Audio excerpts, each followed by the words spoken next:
Good afternoon, everyone. Good afternoon, and thank you for joining us in the National Organization for Women and at our Feminist Public Square launch with special guest Koa Beck. As folks continue to join, we invite you to let us know in the chat box where you are joining us from today. And to just cover some basic housekeeping before we begin, we will be doing our very best to keep the conversation limited to 1 hour.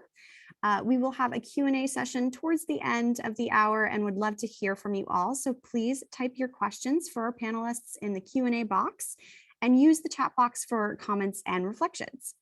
Please understand that we try our best to answer as many questions as possible as we balance our time together. And with that, I would love to take this time to introduce our moderator, Christian Nunez, now president. Good afternoon, everyone. I'm Christian Nunez, president of NOW, and it is my pleasure to welcome you here today for the launch of our Feminist Public Square Book Club.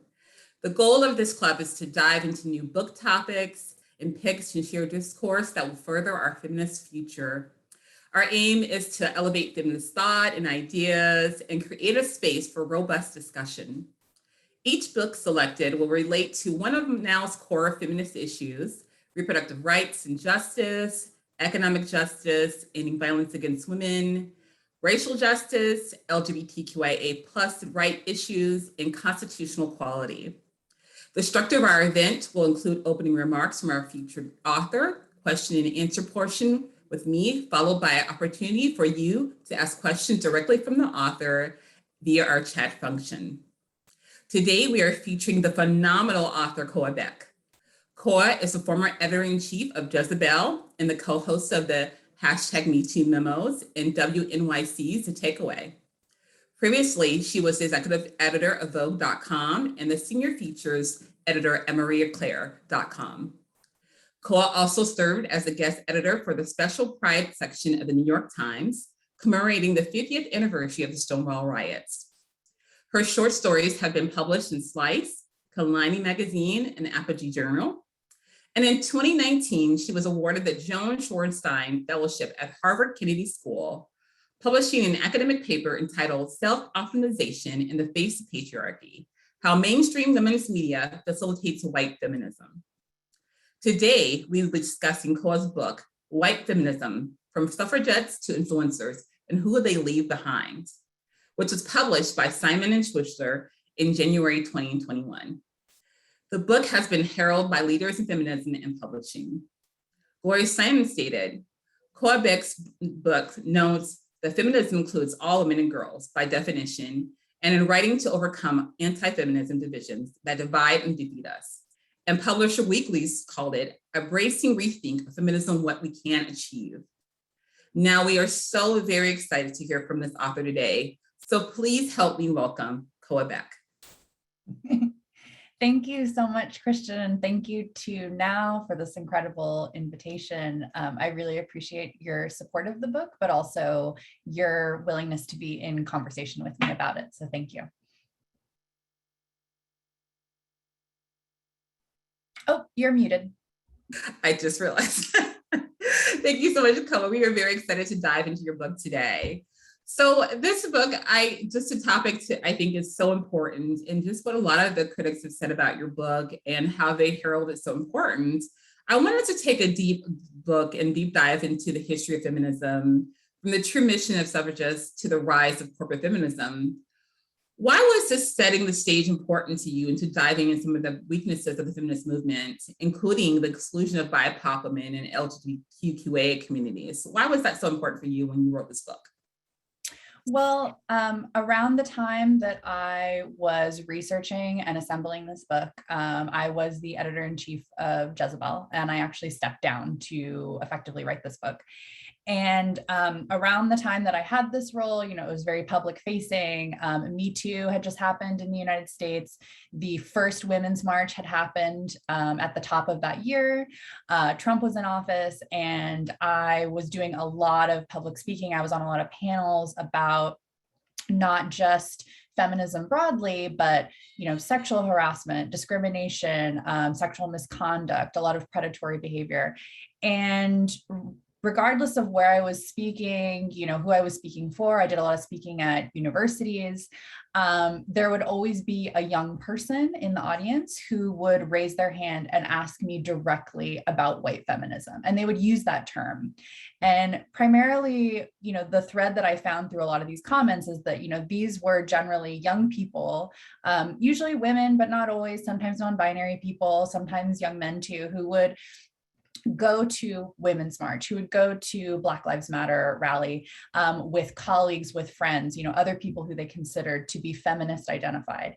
And yet, as queer people, as poor people, as working class people, as people of color, they found themselves coming up against a very different and distinct interpretation of feminism in terms of, what they thought of, in terms of rights in this country, a basic standard of living, healthcare, and then this, very individualized sort of, I want to make a lot of money and, own a business interpretation of feminism. And I consider myself, because of my career, I've worked in mainstream women's media for about 10 years. I consider myself, for better or for worse, fluent in white feminism. And I get into that in the book. I'm very used to code switching. I understand a lot of the words that are used in this ideology.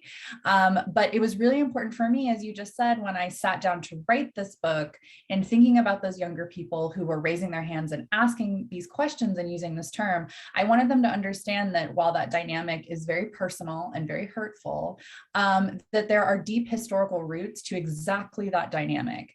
And the feeling you have, when you're a Latina or you're a Black woman or you're a lesbian, you're disabled, you're, over 60, and you're talking to somebody who is middle class, who is white, who is straight, who is cisgendered, and their ability to dismiss your interpretation of what feminism is, there are very deep roots of that in this country. And what you are experiencing in that moment happened 50 years ago, it happened 100 years ago. And it was really important to me in writing a comprehensive work about this ideology to anchor it in history for exactly those reasons.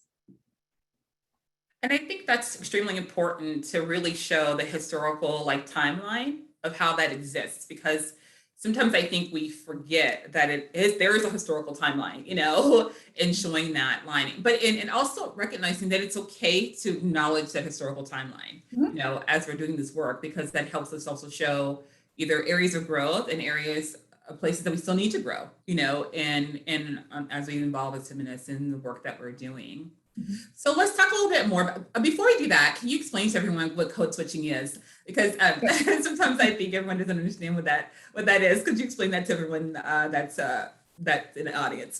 Sure. So I get into this a little bit in the introduction of my book, if you're curious, but code switching is basically when you're of a variety of different identities or, one specific identity, and you're used to navigating spaces that use an entirely different vocabulary, suggestions, all types of things. So to give you an example, very simplistically, I'm mixed race. My mother is Black, my dad is white. And so for me, I'm very light and I pass in a lot of, white power holding settings. And I also get into that in the book as well. But for me, I'm used to, specifically as a mixed race person, walking into a predominantly white setting, especially with white women, and being aware of the fact that, terminology I use with my family, terminology I use with my cousins, with my friends of color, they aren't going to know what that is.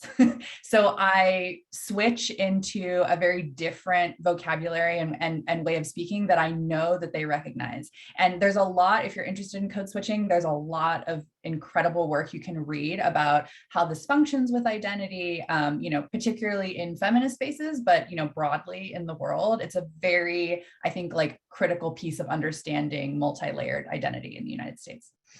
Right. Definitely. Okay, great. Thank you for doing that for us. So as we go into it, I want you to talk about, your book also talks about how elitism and racial prejudice have also driven the narrative of feminism and the feminist discourse over the years. So what lessons can we take from those times to make sure that the same mistakes aren't repeated or perpetuated as we move forward and as we're going into this fourth and fifth wave of feminism? What lessons can we learn from our history as we talk about how elitism and racial prejudice have been woven into the narrative of feminist discourse? Mhm. Well, a big foundational premise of white feminism as an ideology and practice, and to be clear, in my book, I make the argument that white feminism can be supported, advocated by anyone of any racial background, class, orientation. Absolutely. The reason that I qualify it and define it as white feminism is that, much like you just said, Christian, the ideology and practice asks that you as a marginalized gender basically aspire to whiteness to be seen by the movement. So what I mean when I say that is that, if you are, say, a domestic worker, and you want, a basic standard of living, an equal wage, healthcare as a domestic worker, as an immigrant woman, white feminism does not see you as an ideology and practice. However, if you are said domestic worker and you want to, start a newsletter or start a business, where you employ other domestic workers and sort of embrace more of like a girl boss kind of, narrative of feminism, white feminism does see you, but it does not meet you where you are. It asks that you aspire to be something else. And that is a very, very enduring tenet of white feminism, especially when I went back in history and looked at, say, the middle to upper class white suffragists in this country, where it was a very similar dynamic. Middle to upper class white suffragists, and to be clear, there were many suffragists in this country, many of them Black, many of them Indigenous. But the middle to upper class white suffragists were very clear that in their mission, they really wanted to focus on really lofty educational opportunities and then small business and enterprise. And there are moments around, white women getting the right to vote in this country where these women tried to work with more working class women, poor women, immigrant women, usually women who worked in like the laundries and like factories. This is like around, industrial times. And a big enduring divide between them was that when they would try and get together and work together, the middle to upper class white suffragists were very clear that their template for empowerment and equality was based wholly on the men in their lives. And you see this play out today, with a lot of like really corporate feminist narratives, where the template for empowerment is being their husband, being their son, being their brother. Whatever they have and whatever they do is what they want. But a lot of the working class, poor immigrant suffragists who were lobbying for different things, they wanted to be able to leave work at a certain time. They wanted to have breaks, bathroom breaks. They wanted better security measures so that they could, leave the building if it was unsafe or on fire or whatever. A big enduring divide is that when these two groups sat down together and tried to envision, the middle to upper class white suffragists were very adamant. They wanted to be their husband. And the working class women were like, well, if you want to be your husband, if you want to own a big business empire, and that's your understanding of equality, at some point that will involve you exploiting me and paying me minimally and not giving me healthcare and making sure that my working conditions are unsafe. And 100 years of white feminism, whether we're talking about the first wave or even now, has effectively said that that's okay. And there are many, many, many, many feminist movements in this country that do not subscribe to that ideology. They're talking about healthcare access and, better working conditions for not just, the women at the top who are very visible and have good working conditions. We're talking about like the women who come in and clean the office after everyone's left, the domestic workers who come into your home and take care of your children and wash your dishes and, clean your floor while you go out and earn money for your family. So I think a very important piece to retain in this, as Christian said, if we're looking at it now 100 years ago, is I think as feminist identified people, when you move through feminist sanctioned spaces or feminist, discussions, including this one, I think it's really important to always return to basic need. One of the reasons white feminism has always started at, lofty education and small business and enterprise is because all other needs are met usually for those particular people and those aspiring to, be white feminists.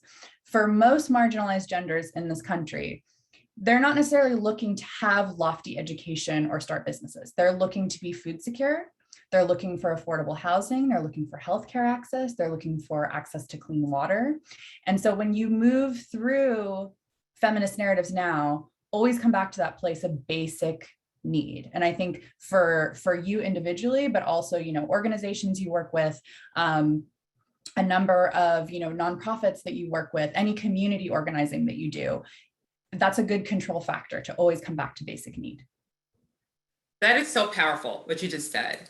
And the reason why is, first, I'm a social worker background, right? So I'm all about basic need. But I think we have to look at that. And I think that's where we talk about intersectional feminism as we move toward intersectional feminism, as is really understanding the intersects of how these things work and understanding oppression, right? And understanding how the different groups, and especially the groups that we're working for, and understanding their oppressions and how everything intersects, their race, their class, their gender, everything intersects with them in these marginalized groups, is that we have to understand where their oppression is and where that power is. And it's not the same for those in the past who already had those needs met, right? And if we're really talking about economic justice, like we have to look at the people that we're fighting, the women that we're fighting for, the women and girls that we're fighting for, what is economic justice for them? Not necessarily, it's going to be different for everybody. And we have to be willing to meet the person where they're at and make sure we're addressing their need.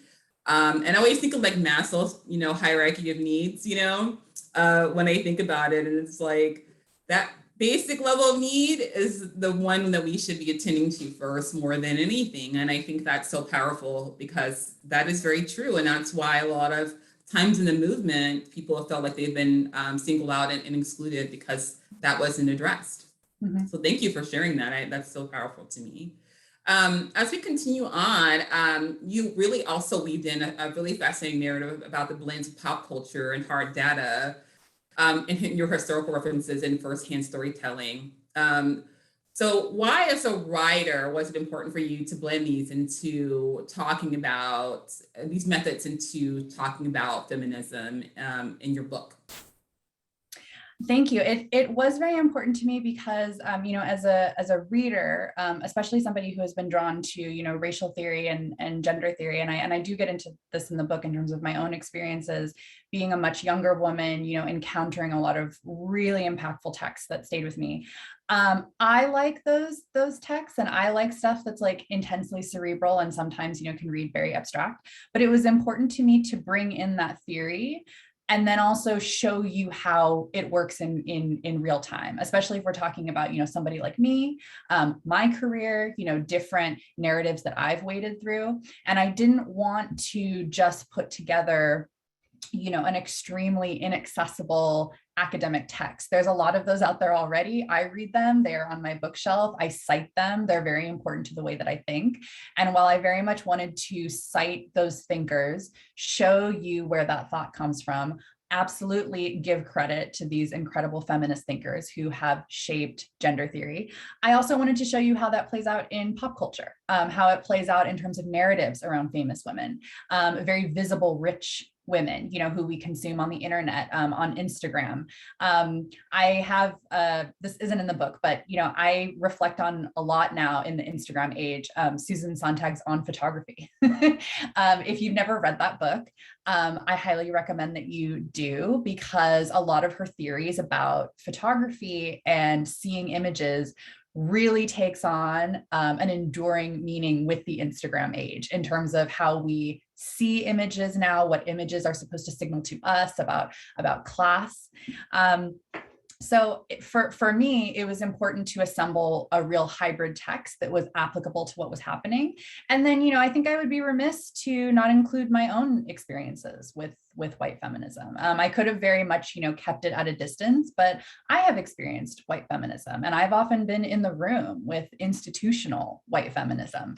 And I think it's important that you see that both as me as your guide through this, but also to have a very tangible example of how this manifests in an individual person's life. That's awesome.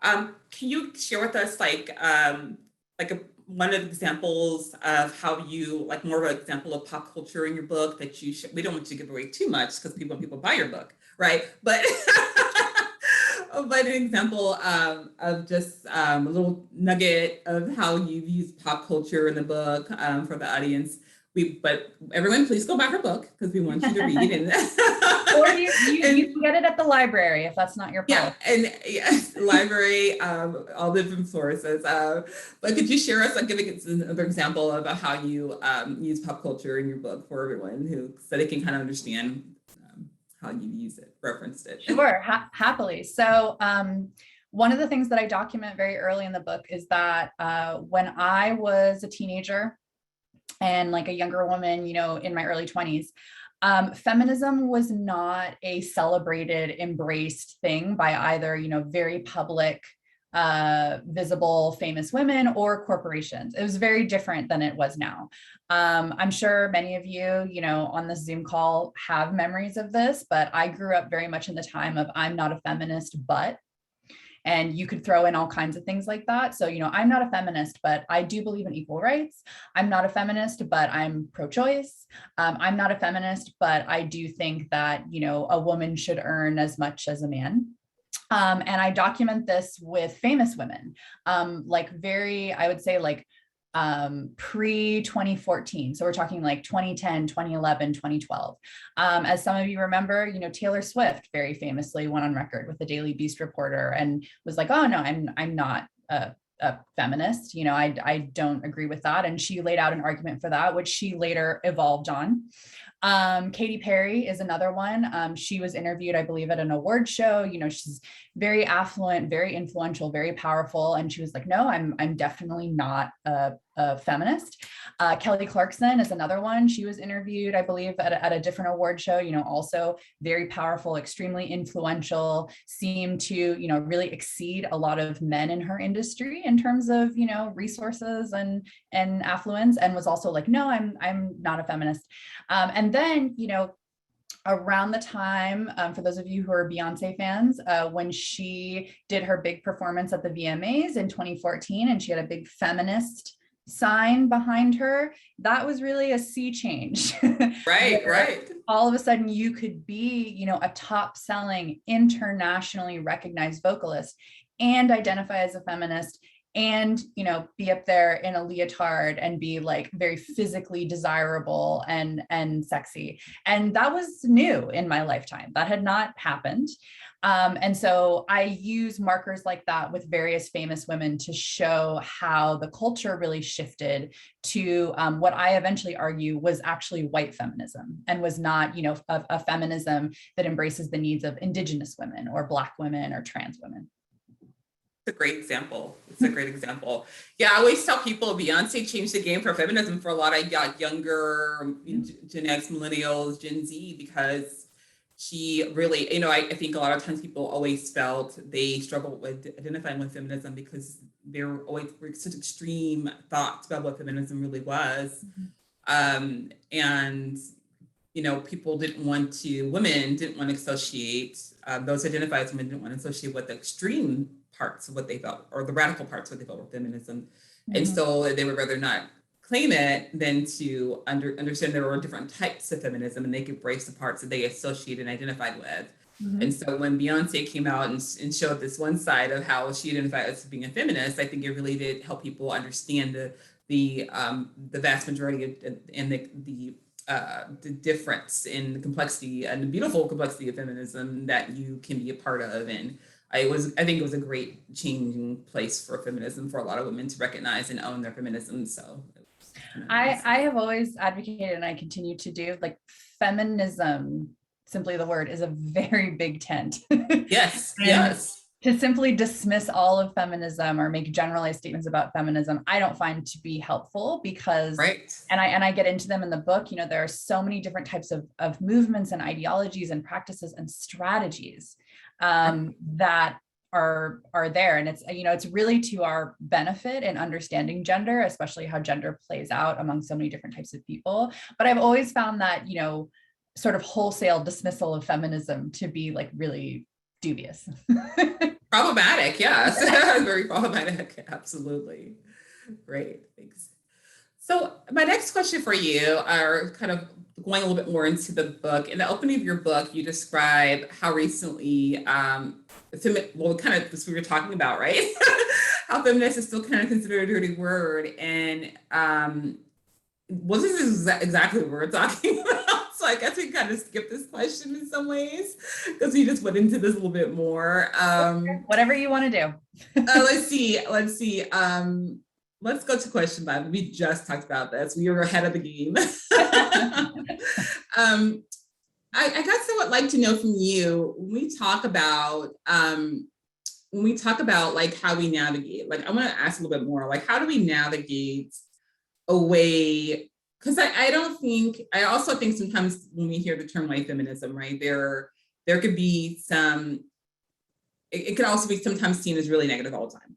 But there is not always negativity. There's some great, there's some great movements, there are some great things that came from feminism movement and all. So I don't want to have anyone walk away feeling like we're saying all white feminists are bad. I don't want anyone on this call to feel like we're saying that.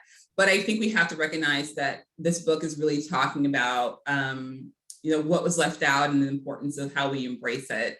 But I guess I want to talk about a little bit more of, what can we do? Because as we move forward, we still have, in this day and age, we still have, BIPOC women, Indigenous women, Latinx women still feeling like, in some ways, the movement doesn't include them, And I would love to find out,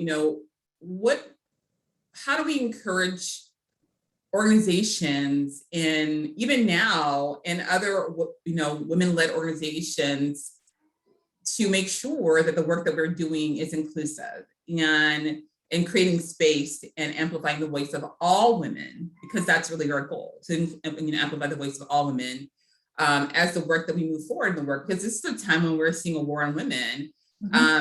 And what would you encourage as we moving forth in this time and age when we're seeing a really attack on women globally, that the space and the work that we're doing is inclusive of all women, so that no one is feeling left out in this movement?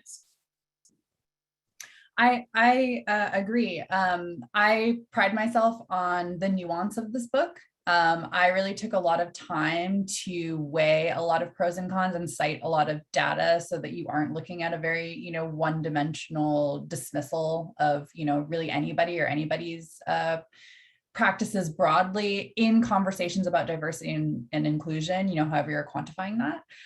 In the last third of the book, I very intentionally lay out how over like my lifetime specifically, you have seen like a tremendous growth in, women business owners, and you have seen, very marked growth, cite all the data.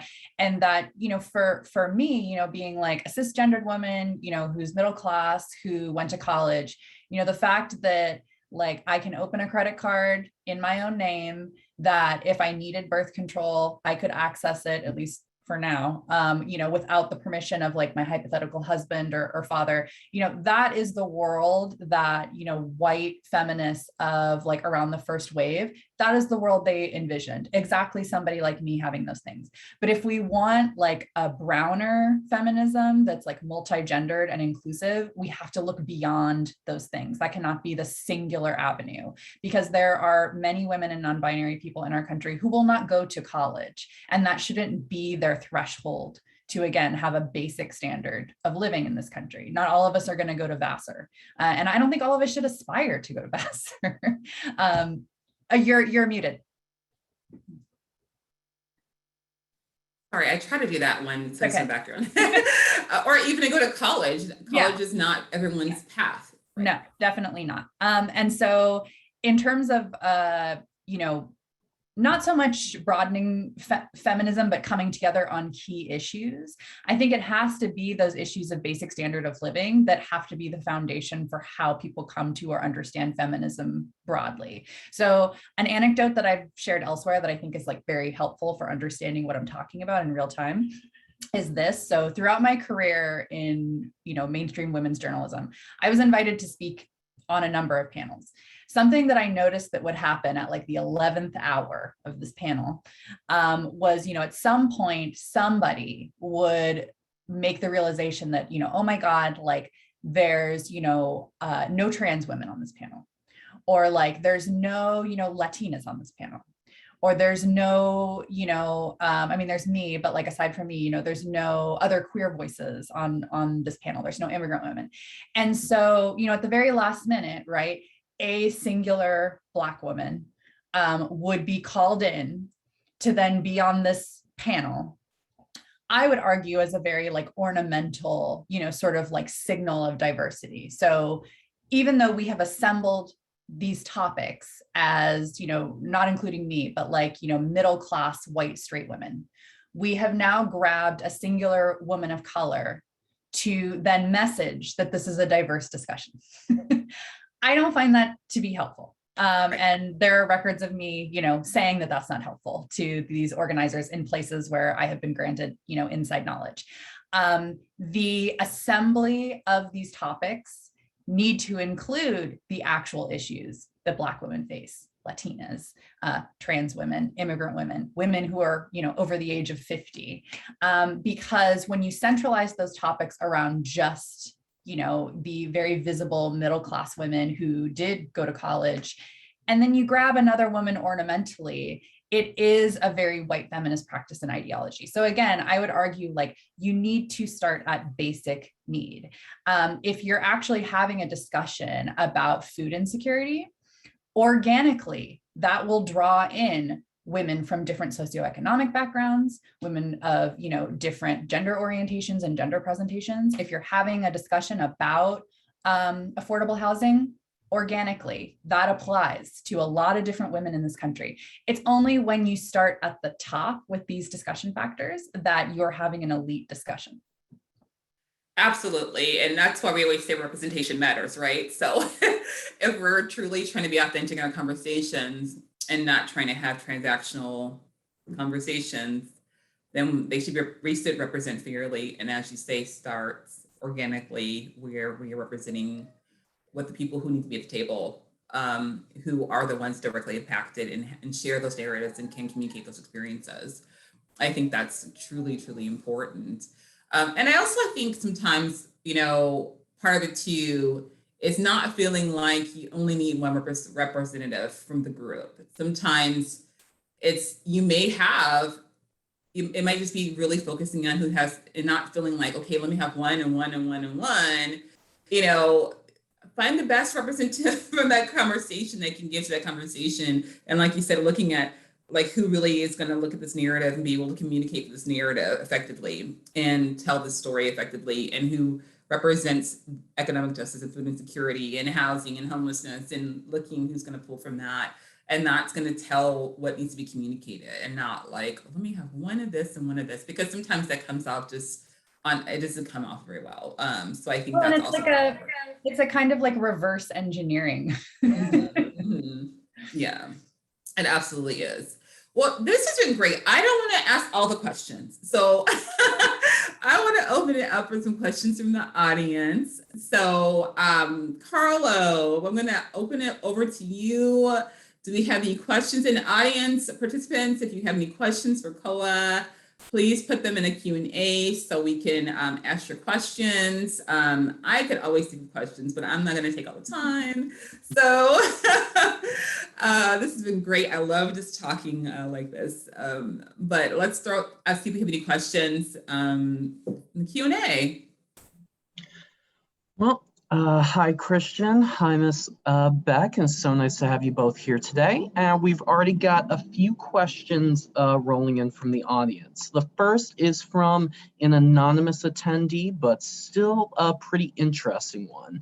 They say it can be easy to confuse white feminism with white women who are feminists, white women who are not feminists, etc.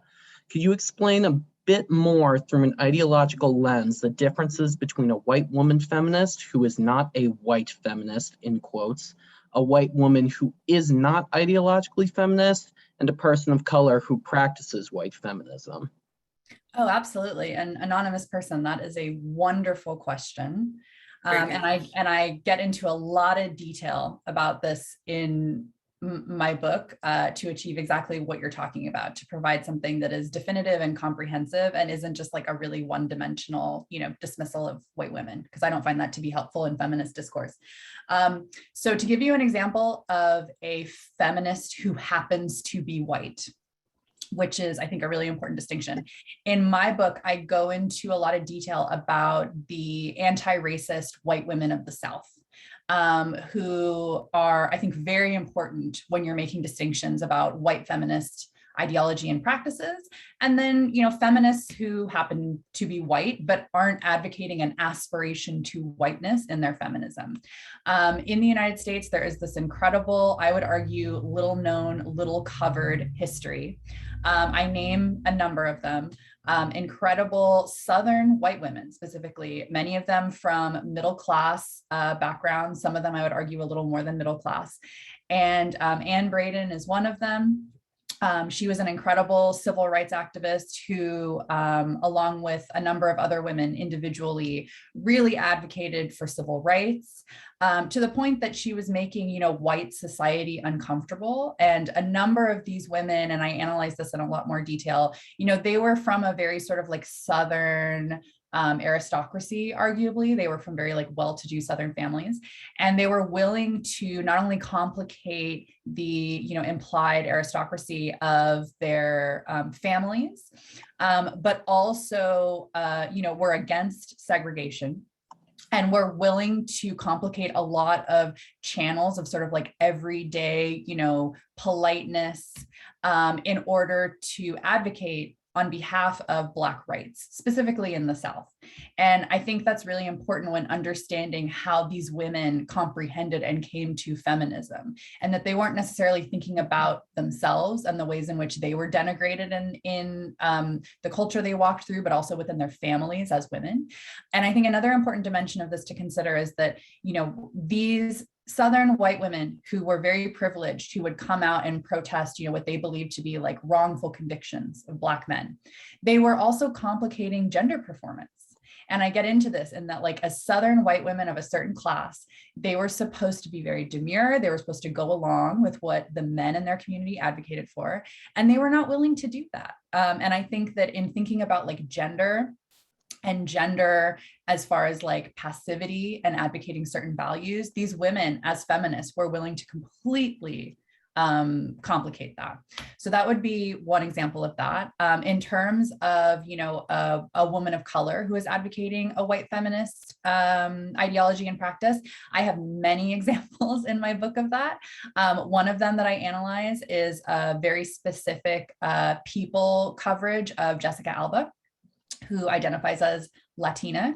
And there was a long article about, and I really put the, I would say, responsibility of this on People with regards to like reporting and understanding, gender and feminism, where she specifically talks about and is quoted as identifying as a feminist through her business and through a very specific, capitalistic endeavor.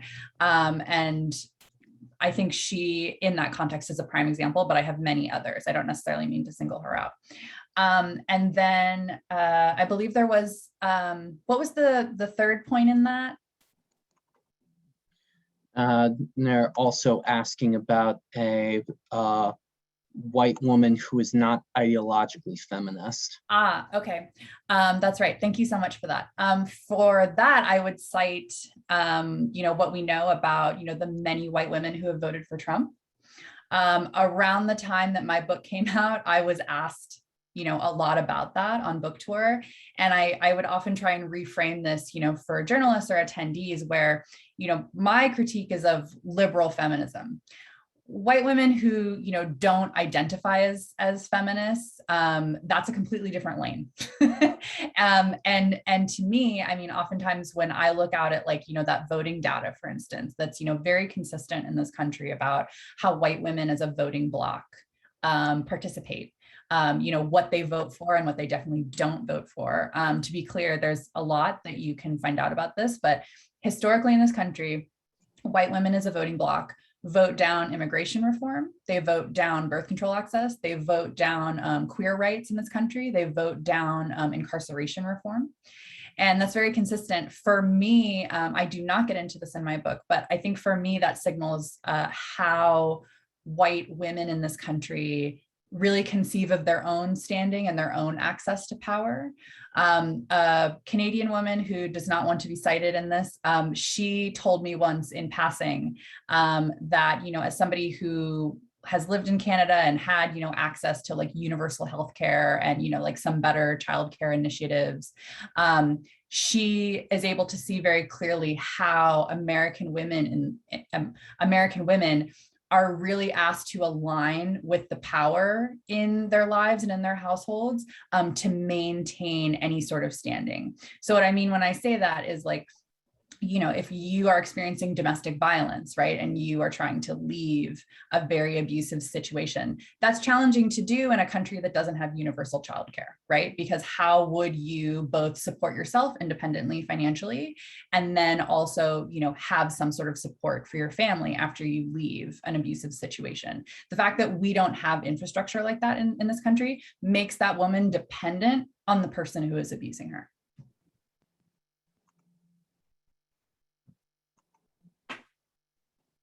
Thank you for that. Very detailed in all those points. Our next question comes from Elaine Auerbach. I agree that white feminism is limited. However, the issues you are discussing go into so many areas: education, poverty, labor, health, etc. All that's wrong with our society.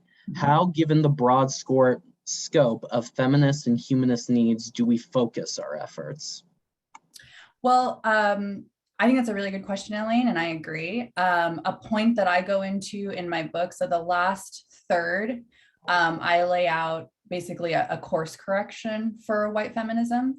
And something that I've noticed that, white feminism has really advocated, whether we're talking about now or, during like the suffrage era, is that ideologically we are asked to look at, an individual woman to basically absolve all the systemic barriers that you just cited, right? And this works across, business, but also education and even our government. I think about, when Joe Biden was elected and, all the praise narratives, surrounding our first woman VP. Now, Kamala is amazing, but like a lot of women who walk through power, they will be in a constellation of power. It is not up to Kamala alone to absolve all these structural inequalities. And white feminism, however, the rhetoric has been very clear that, getting one woman to the top, getting one woman president, getting one woman the head of a certain company will instantly change everything. And I don't agree with that. And many movements I cite in my book do not agree with that. Nor do I think that in a lot of ways, like these individual women should be sort of pilloried for, not achieving a certain standard for everyone. Like I said, they will walk through a constellation of power that is proportional to their role. I think in terms of the questions you just asked, the criticism really needs to be on our government. I'm not particularly concerned with, what Facebook is doing for the women at their company, right? Like that's not going to impact most women in this country. Once again, it will impact very specific women who come from a very particular background. I think we should have universal childcare. I think we should have universal healthcare. I think that the fact that, we don't have paid parental leave in this country is consistently outrageous. And the fact that, we are one of a handful of nations that even continues to exist that way. So I don't think that, in a broader respect to, as you just said, like education, healthcare, these, companies necessarily like need to be criticized front to back for not solving all of the issues of our country. The truth is the foundation of our country asks that we exploit people, whether we're talking about, mothers who are stay at home or who, can't have a decent wage because they have to prioritize the well-being of their kids, especially when you think about the way that COVID disrupted a lot of like white collar work in this country, and how we saw like a lot of women either got laid off or had to leave their jobs because they effectively had to homeschool their children. That is a failure of infrastructure for our country, as far as I'm concerned. And so I think the actual blame needs to be to our nation.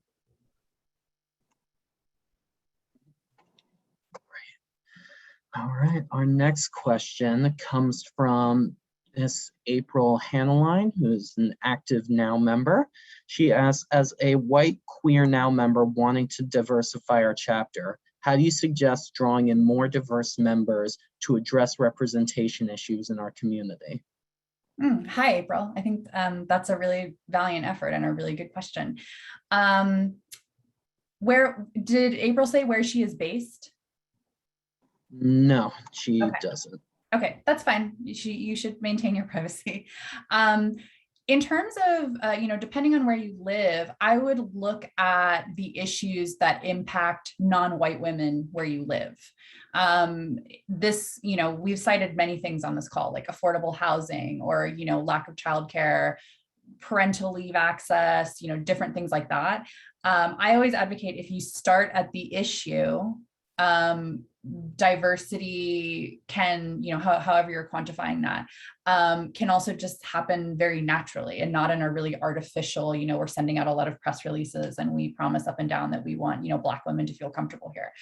If you want, Latinx people, other queer people, working class people, poor people, older women to feel comfortable in the space, you have to address what is a reality in their life, as opposed to asking them, to prioritize what is pertinent to the members you already have. So I would say, depending on where you are, look into it. It could be, if you're looking to have more Indigenous women in your group, I would definitely advise that you look into clean water access. A lot of Indigenous women's groups have been speaking and advocating about this for a while.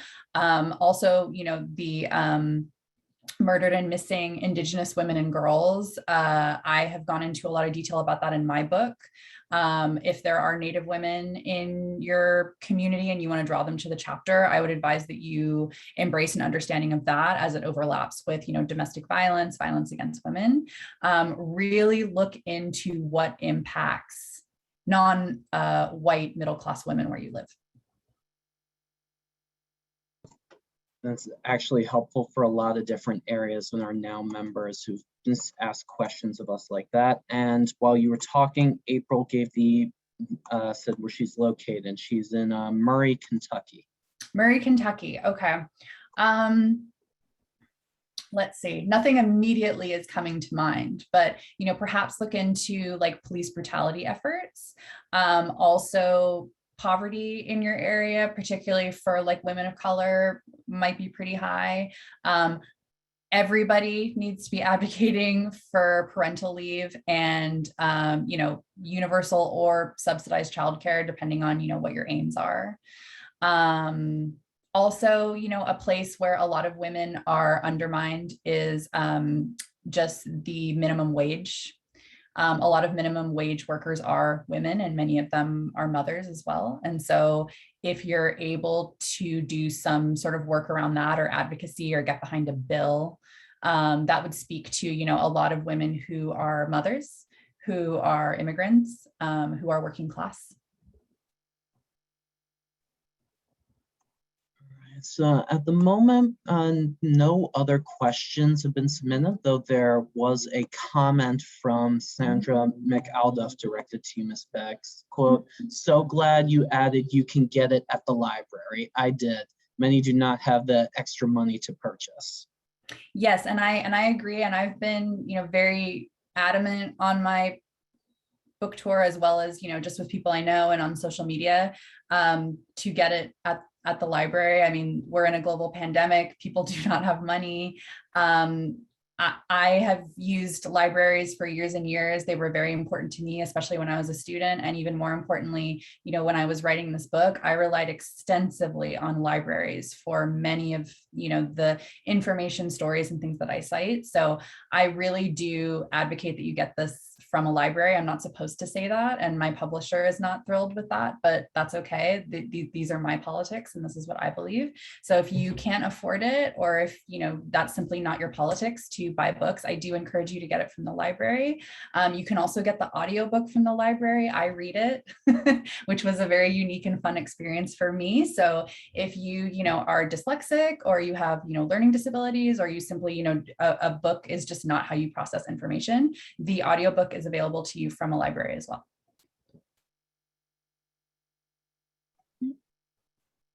Thank you so much, Koa. These are great responses. I want to give you a few minutes to share any last thoughts that you might have, that you'd like to share with the audience before we wrap up this wonderful discussion. So I'll give you a couple minutes to share whatever you'd like to share. I appreciate that. Well, I just wanted to say thank you again to Christian for these very thoughtful questions, and also to Now for this invitation. I am really thankful that so many of you are taking time out of your day to sit and listen to us talk and ask questions and be engaged. That really means a lot to me as an author. And I really worked hard to assemble this book in a way that can be an enduring resource for you. I've heard from a lot of different people since the book was published, of all kinds of backgrounds and political affiliations, and also different movements that they subscribe to. And one thing I'm really proud of, having finished the book and seen it go out, is that it really is proving to be helpful to so many people, not just in understanding and identifying white feminism, which I feel like is important, but a real feat that I was able to pull off with this book, and that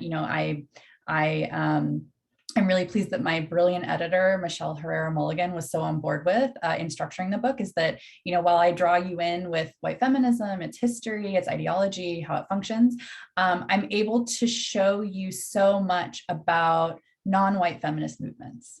And I really wanted to do that structurally in a book. I didn't just want to explain white feminism. I wanted to teach you about Indigenous women rights. I wanted you to learn about Black lesbian feminism. I wanted you to learn about Latinx movements, just to really expand your thinking, and also convey to you, in a very sincere sense, that white feminism is often, throughout history and media, I say this as a journalist myself, white feminism is positioned as the feminism in our country. And that is definitively not true. There have been so many movements led by incredible people who have so many strategies. And I do think that, as feminists on this call, and, as people who are now members and running, now chapters, when we're looking ahead at things, we want to do as like activists or writers, or, people who care about feminism and, marginalized people's rights, the way forward is through learning what people have done before us. And I learned a lot personally in doing this book and studying different movements led by queer people, led by poor people, immigrant people, women over 60, women who do not come to feminism from like lofty political backgrounds or don't have experience as organizers. And so I really hope that, as now members, or people who are interested in now, people who identify as feminists, this book continues to be an asset for you in understanding not just oppression, but also ways of communicating with different people who have experienced different oppression from you. And that is the perfect way to wrap up our book club. We will just thank you so much, Koa, for just taking this time and sharing with us and sharing with Now members and other participants. As she shared, the book White Feminism by Koa Beck is available at your library, the bookstore, it's online, Audible. I have it off of Audible, so I know it's there. So just reforms. This is help us in Relaunch Now's book club, Public Feminist Square. We're so thankful for your time and your energy and your expertise in this area. Please keep in touch with us, share with us. We would love to invite you back in the future. And we just thank you all for being part of this today. And we hope you all have a great day, and pick up White Feminism by Koa Beck, and you all have a beautiful and fabulous day. Thank you so much. Thank you. Bye, everyone.